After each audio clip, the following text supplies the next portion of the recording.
It's now been about a year and a half since we moved out to the property. We've been living in the RV while we developed our own off-grid utilities and built our own passive energy home. Although there's still plenty to do on the house, we're ready to move in. In today's episode, we'll be moving in. We're excited to be getting out of the RV and getting settled into a real house. I will also be restoring and repurposing a very old antique table, and we will be giving a temperature update now that the temperatures are dropping below freezing at night. We also have some very exciting projects coming up in the next few weeks. We'll be restoring a beautiful old vintage solid mahogany front door and installing it. I will also be making a custom hardwood kitchen table for the home. It'll be made out of the same salvaged hardwood that we used for the barn rafters and the windowsills in the house. So exciting day out here. It is October 20th and we are finally moving in today. The kids are going to come over and help us move in some more furniture. We have some desks and beds and dressers and stuff we're bringing over. So here's what it looks like now. Soon it's about to be a big mess. It's kind of a mess right now. We've got a few of the curtains hung, some of that figured out. Here's the master bedroom. I need to start a load of laundry and put some dishes in the dishwasher. Red got all of that hooked up. So here's our laundry room / master bathroom, which isn't done yet. Do have the washer and dryer in here. Red will be able to hook up the toilet pretty soon, and then we'll get to work on the bathroom vanity, which is going to be a dresser, and then the shower stall here. Haven't started on that yet. Here's the closet. We've got some stuff in here. So I came out last night and we put a coat of concrete sealer on it, and then I waxed it so that it will be dry for today. So it'll be nice to have all this space. I'll have to figure out exactly how I want everything organized, but for now we'll just throw stuff in here and then just kind of gradually work on it and get it all put exactly where we want it. Did some laundry yesterday, so very cool. I got to try out the dryer. It works great. I'll probably hang everything to dry for the most part, but it'll be nice to have the dryer option. So looking really good. It's really come together. Our daughter has the sewing machine, so I can't put on some of the curtains need to be hemmed. So we're loving how these look. We're planning to just go with grays and black curtains in the living room. We've tried all kinds of different things. We'll be using this bathroom until we get the other bathroom finished. And here is the guest bedroom. Love this rug in here and the curtains.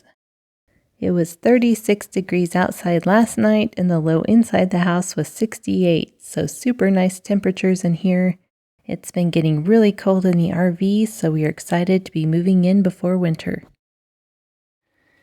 Very exciting day out here, October 20th, move-in day. It was a busy day and we didn't get a lot of footage, but here's a few random video clips of the move-in process. This is a piece of art that I made a few years back that's been in storage. They mounted it. Wow. Well, now you might want to flip it over. So flip it. You want a hand or you want me to just observe? Yeah, just observe. Marvel. Enjoy. Sunset. And here we're bringing in a hardwood desk that I made about 6 years ago. It's really heavy. We got the desk in place and unwrapped, and now I'm putting on the leg. This desk was my own design, and I made it all by hand. I even fabricated and welded up this roughly pyramidal-shaped metal leg. This desk is one of my favorite woodworking creations, and it's been sitting in that hot shipping container with stuff piled up on it for a year and a half, so it's great to finally be able to get it out and have a place to put it, and to see it displayed with the art piece as well up against this solid concrete wall. It looks fantastic. We connected our flatbed trailer and parked it over by the shipping container so that we could load stuff up on it. We used it to ferry stuff back and forth between the shipping container and the house. Even though it was a short distance, it was still really helpful. It was great to have all the help from the family to bring everything over. Now we just need to get everything organized and in place.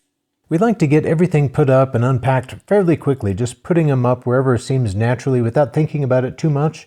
And then over time we can move things around if we don't like where they're at. There's always lots of stuff to hang on the walls, which I kind of enjoy doing. It makes a huge difference, and so I like to get to it right away when we move into a home. We're ready to mount the TV. After having it in storage in that shipping container for a year and a half, we weren't sure that it would work, but we tested it out and it works just fine, so fortunately we're going to be able to use it. We're mounting it in the middle of the concrete wall that's over by the master bedroom. We want it to sit up high and flush up against the wall most of the time, but we also wanted to have the option to move it out and relocate it into the corner so that it can be seen from all the seating in the living room. So I researched and found a bracket online that would work okay, that would carry the weight of the TV and would allow it to extend and swivel over into the corner. There are bolts in the wall that were there from the forming process, used to hold the forms together while we poured the concrete, and we cut most of those off, but the two uppermost bolts we left in place, thinking that they might work out good to mount the TV to, and it looks like they're going to work out perfect. The bracket fits nicely over them, so those will work great to hold the mounting bracket in place. We also located an electrical outlet just above the concrete portion of the wall nearby so that we could plug the TV into that and don't have to have a cord hanging down. I had originally thought that I might have to fabricate some kind of bracket for this, but it works perfectly attaching to those two bolts that we left. Sits nicely on the wall in a good location, and we can move it into the corner, so it's going to work out perfect. Nice to have this TV mounted. And here's a quick look at the other side of that wall on the master bedroom side. We found a clock that we liked and we hung it from the bolt that sticks out on the other side. Last summer when we purchased our cabinets, we also purchased this beautiful antique table from the same person, and I've been really excited to work on this. It has some beautiful detail, but it also has some significant damage. The base of the legs had some significant rotting and cracking, and so we decided that the highest purpose for this table would be to use it as a coffee table and cut those legs down. That got rid of the damaged material, it preserves all of the beautiful detail on the table, and it's the perfect size for a coffee table. Once I cut the legs down, I needed to do a little bit of sanding on the top. It was still pretty rough. The previous owner had stripped all of the old varnish off, which left a look that I actually like a lot. It's a rough and rustic look, and it exposed a lot of the old handcrafted joinery that's really beautiful, and you can still see all the beautiful hand-carved detail. The old school joinery on this table is really amazing. There's not a nail or a screw in this table. It's 100% handcrafted old school joinery. I suspect that it was probably made in the 1800s. The base just needed a little bit of hand sanding and then I was ready to apply a protective finish. We considered leaving it unfinished. We rather liked the weathered look, but decided in the end that an oil might bring out more of the natural color of the wood, which we really wanted to see. Decided that a tung oil finish would highlight the color and character while giving it some protection. As you can see, it's really bringing out the color and beauty of this old wood. I love the color this is bringing out. It's turning it from a gray to more of a reddish orange color. It's bringing out the natural color of the wood and the remnants of the original finish, which was a oriental reddish color. I've been trying to figure out what type of wood this table is made out of. I do not recognize it. It's not an American species of wood. It's some type of an exotic wood that I don't recognize. It's definitely a hardwood. It's very hard. There's a lot of beautiful detail to work around as I'm applying this finish. Some of the hand carving that they did on here reminds me of that's done on the back of a fiddle or some kind of a musical instrument. It's really neat. We were totally blown away by how this table came to life, and it looks beautiful in the home. This is a coffee table that we will treasure and enjoy. I'm getting ready to move over the cell phone booster that we had mounted on the barn for use in the RV over to the house. We live in a pretty remote location and cell phone reception is modest at best, and the metal roof of this barn really created a lot of interference when we were living in the RV, and we got really poor cell phone reception. So without this booster, it was really bad. Sometimes we couldn't even make phone calls. And unfortunately, we have the same problem in our new home. It's a metal construction with big metal beams in the roof, and then it's coated. The outside is coated in metal as well, and so that restricts cell phone reception. So it's unfortunate. We really can't even make a phone call from the inside of our house without being near a window. If we put the phone by a window, then we get some reception. But so we really need a booster for cell phone reception in the home. I mounted it on the high part of the roof. The most difficult part actually was running the wire through the side of the house. I didn't want to create a new hole, and so we were able to find a pre-existing wall penetration that we were able to expand a little bit and use that same hole to bring this wire in.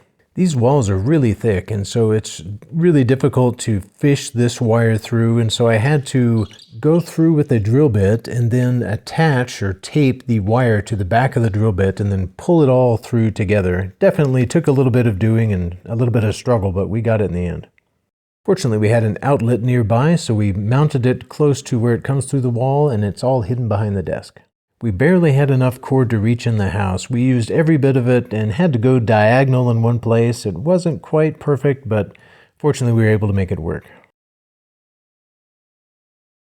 We just set the booster on the desk and it gives good reception to the rest of the house. And you can see what the office portion of the living room looks like here with my art piece on the wall and my handmade desk there. I think it all goes great together. It's really nice to have a permanent home for these two pieces that I made so long ago. So I pulled out my sewing machine. I'm going to hem some curtains. Curtains have really been a challenge. We keep switching things around, trying to figure out what we like best. So here's all the bedding I piled on here. Just all the random bedding and curtains we've been trying out. But here's what I'm thinking is looking good. This is a navy blue curtain. I don't like the top, so I'm going to have to change how the top works. Put in some loops so that it hangs without being so ruffly.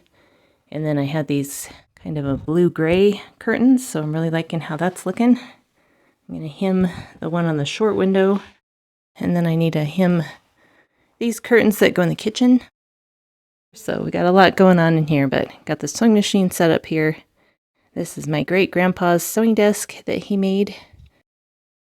And just kind of gradually getting everything put up. It's quite the job. We've been trying different things on the curtains in here. We like the gray, but this whole wall is gray. So I'll have to figure out what to do there. We keep switching the ones in the bedroom, but we're about to get that figured out. And just the process of moving in. It's kind of a mess, but we're getting there. April has some great sewing skills. It's awesome that she's able to make alterations, modifications to these curtains as needed. She's able to, take something that's close and transform it into exactly what we need. Here, April folded the material in half to double the thickness and make it more opaque. And it's perfect. I love it. We hung this rod trying to get it the right height, and so I just wanted it to sit on the sill there without dragging too much. So that's looking pretty good. I'll go ahead and sew the other one. It's coming together. Really love this curtain. It really brings the whole kitchen together. April got into sewing when she was young. She started out sewing articles of clothing for stuffed animals and for pets, and then she graduated to full-on articles of clothing and other things, and it's really come in handy over the years. I tell you, there's a lot that goes into interior design. It's really been a challenge, an interesting challenge, making the colors and textures and patterns work together and really blend and sing in this home. That's kind of been our motto as we go through this. We keep trying stuff out until we find something that sings. Fortunately, April has been able to modify a lot of the stuff we already had to work perfectly in our new home. Our overall design for this home has always been an industrial modern theme, and that has guided a lot of our decisions. But we haven't stuck rigidly to that. There were a lot of articles that we wanted to put in the home that we already owned and loved that weren't strictly modern industrial design, and we wanted to be able to keep our mind open and take advantage of things that we found that weren't strictly along that design theme. In the end, I guess you could say our design style was inspired by industrial modern, but it's definitely something that we've made our own. Well, we're coming to the end of the gardening season. We're expecting some hard freezes soon, so sadly, the garden is about to end. It's really been an amazingly productive garden.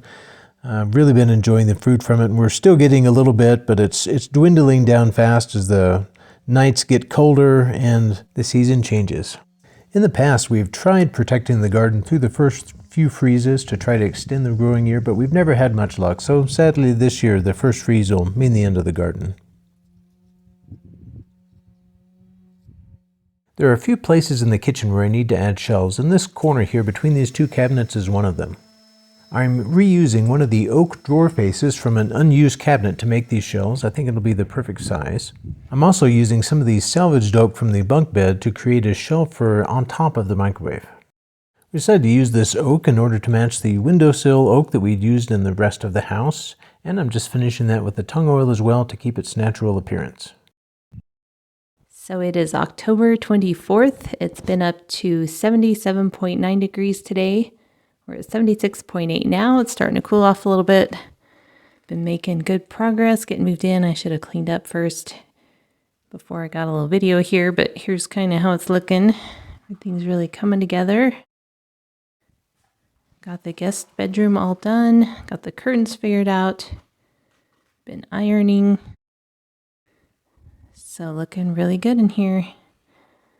We have a plan for these curtains. I think we're going to do a navy blue. We've tried all kinds of different things, trying to decide what we like best. Right now we have some browns. We tried some silver and everything else I had. That's just there temporarily while I return the silver on Amazon. So red is planning to put on the front door tomorrow. Very exciting. It's served us well, but has let in some centipede and scorpion and all kinds of spiders and crickets. So it'd be nice to get the front door on. And I'm going to show you the outside temperature. So, there we go. I got the thermometer brought over and reset it this morning. So we've been up to 58 degrees is the warmest we've been today, and it is 77, 76 in the house. So we'll see how it does tonight. We're supposed to get down below freezing. So we'll keep you updated tomorrow. There's lots of little projects to work on. Here I am working in the master closet on this little cabinet we have here. We want to create a cell phone and tablet charging station, and so I needed to connect this power strip in a convenient location so we can have all of our chargers plugged in here for easy access. Next, I just needed to put a little bit of a backsplash to finish out this countertop here. We decided to use the same backsplash material that we used in the kitchen, just do a short, 4-inch or so section of it here. And so I'm getting that all cut in place, glued on. Now we've added the silicone to seal between the backsplash and the counter, and we're removing the tape. And here's a little look at the finished product. It's nice to cross another project off the list. So it's now 7 o'clock in the morning on October 25th. So this thermometer is saying we got down to 19 degrees. It's currently 21 degrees on this air conditioner here, which just seems unbelievable that it got that cold this time of year. So I put this other thermometer out here, and it was in the sun for just a little bit, but now it's been here on the table for a bit, and it is showing it's like about 27 degrees. So definitely cold last night. Not sure if I completely trust that, but the temperature in the house says we got down to 69. So very nice. We were kind of prepared for it getting down cooler. So we had socks on and my feet were hot all night, and the low in our house was 69. So we'll check the garden today, see if all the tomatoes are frozen. It got crazy cold last night. It got down to 19 degrees, and this is in mid-October. And so we didn't believe the thermometer at first, so we brought 2 others out to check, and they all actually line up. So we believed that was the accurate temperature, 19 degrees outside, but inside the house, a low of 69. It's staying gloriously warm. You can see the sun shining in through these big windows. It's hitting the thermal mass, the floors, and those concrete walls, which are absorbing all of that heat and retaining it, and that really makes a difference in those nighttime temperatures. I'm working on installing those 2 little shelves that I made for this little awkward space. We had this space left over between these cabinets because, these are a used set of cabinets. We had to work with what we had, and they didn't fit perfectly, so we ended up with about a 7 or 8 inch gap here that I needed to fill. Worked out being the perfect spot for a couple of shelves. I'm just using some pocket screws to install these. They are virtually invisible, give it a nice floating appearance. And now moving on to the shelf above the microwave. This was another kind of an awkward situation. We didn't have a cabinet for above the microwave. Normally there'd be a cabinet up here. We didn't have one, and so decided to put a shelf up here instead. But it's kind of a tricky thing. They aren't made to be installed this way, so took a bit of doing to figure out how to install this and make it look right. In the end, I just created a shelf board that I put on top. And then we used some of this backsplash material to fill in the gap. That was a bit tricky to get that glued in place and get it to stay on properly. There wasn't a lot to glue to, so We got it in the end by gluing it to those mounting bracket pieces that the microwave is actually attached to. Once I figured out how to make it all work, I was able to just add the glue and get them cut to size and stick those in place. Once those were up, I was able to put on the piece of oak that I had pre-made for this. This is that piece of bunk bed oak that I had cut to size and finished with the tung oil. That just needed to be brad nailed in place, and here you can see the finished product. It also makes a nice place to display household kitchen items. Here's a quick look at the other shelves, and you can see those nooks there. April is filled with some antiques and keepsakes. Well, the season is definitely changing. The garden is definitely dead, definitely not making it through these cold nights, but we're nice and warm and cozy in our new home. We have a lot coming up in the next few weeks. We have a very unique front door that we'll be installing. We'll also be doing the brand new kitchen table that I'll be building and the bathroom after that. So stay tuned.